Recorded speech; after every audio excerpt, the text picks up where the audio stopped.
बिस्मिल्लाहिर्रहमानिर्रहीम अल्लाहुम्मा सल्ली अला सय्यिदिना मुहम्मदिन व आलि मोहम्मद। मैं हूं मन्नान शरीफ और आप देख रहे हैं आपका अपना यूट्यूब और फेसबुक चैनल। बिलावल जरदारी साहब ने एक धमकी दे दी है सदर पाकिस्तान आरिफ अलवी साहब को। अब कहते हैं कि शेख रशीद साहब भी यही कह रहे थे कि क्या वक्त आ गया है कि अब धमकियां भी बिलावल जरदारी साहब देंगे। ये भी वक्त आना था कभी इस पाकिस्तानी सियासत की तारीख के अंदर कि जो किसी किस्म के धमकी का फैसला क्यों हुआ, धमकी देने की जरूरत ही क्यों पेश आई। इसलिए कि सबको पता चल गया है कि इस पूरी तैनाती के खेल के अंदर के आसिफ अली जरदारी साहब का बैकफुट पे बैठना, नवाज शरीफ साहब का बाहर से बैठ के फैसला करना और ये सारी गेम तैनाती कौन क्या चाहता है, हर चीज का एक यानी कि जो फैसला होना है उस पूरी गेम के अंदर अचानक आसिफ अली जरदारी साहब हों या कोई भी हो जो इस गेम को खेल रहे हैं, लेकिन सदर पाकिस्तान आरिफ अलवी इस खेल में मेन किरदार के तौर पे मंजरे आम पे आ गए। इससे पहले इसाक डार साहब की भी मुलाकात हुई है और उन्होंने भी ये बात की है कि जी मे भी कि उसके अंदर ये बातें जो है डिस्कस हो रही होंगी कि जब समरी आए तो आप फौरन सिग्नेचर कर दें।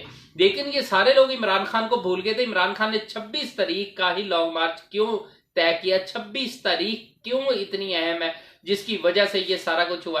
देखिए सदर जो है ना पाकिस्तान, वो पूरे पाकिस्तान के सदर हैं।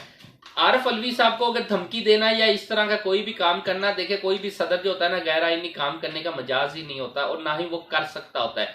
लेकिन आरिफ अलवी साहब के पास एक पावर तो है, मैंने पहले भी व्लॉग के अंदर बताया था कि वो किसी भी फाइल को 25 दिन तक तो अपने पास रोक सकते हैं ना।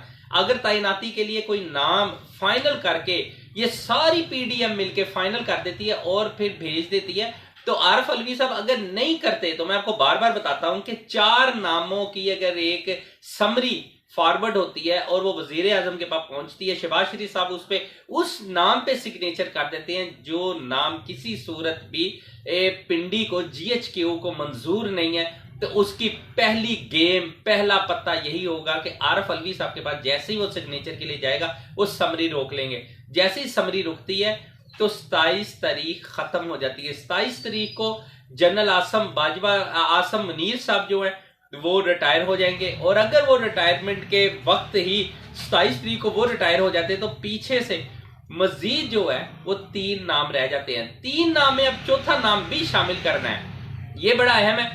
चौथा नाम किसका होगा अब मैं आपको बताता हूं कि अचानक एक एंट्री होती है और वो एंट्री जनरल फैज हमीद साहब की होनी है, एंड टाइम पे एंट्री होनी है और बेशक वो वजीर मसलन आर्मी चीफ नहीं बनते, यानी कि उनके पर सबको पता है कि जी नवाज शरीफ साहब से उनकी नहीं बनती, पीडीएम ग्रुप से उनकी नहीं बनती, इवन के बाजवा साहब से भी उनकी नहीं बनती है। अच्छा, बाजवा साहब का और उनके कुछ मामला जो थे जब वो DGISI थे तब उनके और बाजवा साहब के कुछ मामला जो है वो खराब हुए थे, कुछ ताल्लुकात खराब हुए थे। हालांकि बाजवा साहब की और फैज हमीद साहब के बहुत अच्छे ताल्लुक थे और बड़ा अरसा ये ताल्लुकात अच्छे रहे हैं, इसलिए कि जनरल बाजवा साहब ने ही as a army chief okay किया था और DGISI जनरल फैज हमीद साहब को लगाने वाले भी जनरल बाजवा साहब ही थे।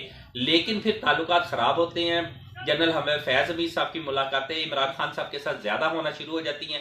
वो पहले दिन को होती थी, फिर रात 12 बजे के बाद होना शुरू हो जाती हैं। ये इतलात जो है बाजवा साहब तक पहुंचती है और इन शार्ट के आस्ता आस्ता आस्ता आस्ता इन दोनों के दरमियान ताल्लुकात खराब होने शुरू हुए थे और उसका नतीजा DGISI से उन्हें उतार दिया जाता है, उनकी जगह नदीम अंजम साहब को लगा दिया जाता है और जनरल फैज हमीद साहब को कोर कमांडर पेशावर लगा दिया जाता है। फिर वहां से भी तब्दील कर दिया जाता है और वो भी किसी की ख्वाहिश पे, जिस तरह मरियम सफदर साहिबा की ख्वाहिश थी कि उन्हें वहां नहीं रहना चाहिए तो लिहाजा नहीं रहे हैं। लिहाजा अब वो चौथा नाम जो एंट्री हो गई है और हो जाएगी मजीद जो है।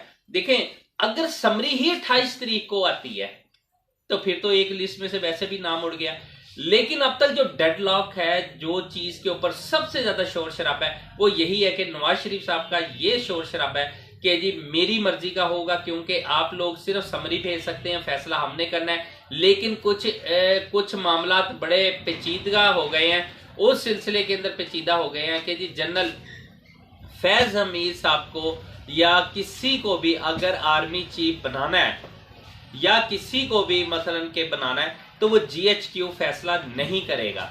जब GHQ फैसला नहीं करेगा तो उसके लिए बहुत सारे मुश्किलात है। देखें, आर्मी चीफ जो है सिपा सलार है पूरे पाकिस्तान का। जब किसी भी शख्सियत ने आर्मी चीफ है, जो जो नाम आए हैं, मैं बार बार आपको बताता हूं कि उन नामों के ऊपर किसी को कुछ तहफुजात हो सकते हैं, लेकिन सिपा सलार वो पूरे हैं, किसी चीज की कमी नहीं है। सब ने अपने अपने ग्रुपों के अंदर बहुत अच्छा काम किया हुआ है। जो जो तैनातियां उनकी जिस जिस जगह पे उन्हें तैनात किया गया, बहुत जबरदस्त काम किया है। लिहाजा अगर उनके प्रोफेशनल सेटअप में, प्रोफेशनल उनकी एक्टिविटी के अंदर, उनके वर्क के ऊपर बात की जाए तो वो एक नंबर वर्किंग है। सब सिपा सलार जो यहां तक पहुंचते हैं वो एक नंबर है। लिहाजा उनके लिए इस बात के ऊपर तो आप उंगली नहीं उठा सकते। लेकिन ये कुछ होता है, किसी की ख्वाहिश होती है कोई मिल जाए, कोई मिल जाए, कोई हमारा आ जाए या फलां आ जाए। इमरान खान साहब की अचानक 26 तारीख की जो एंट्री है, ये बहुत से सवालों को जन्म दे रही है, क्योंकि असल गेम 26 तारीख को शुरू होनी है।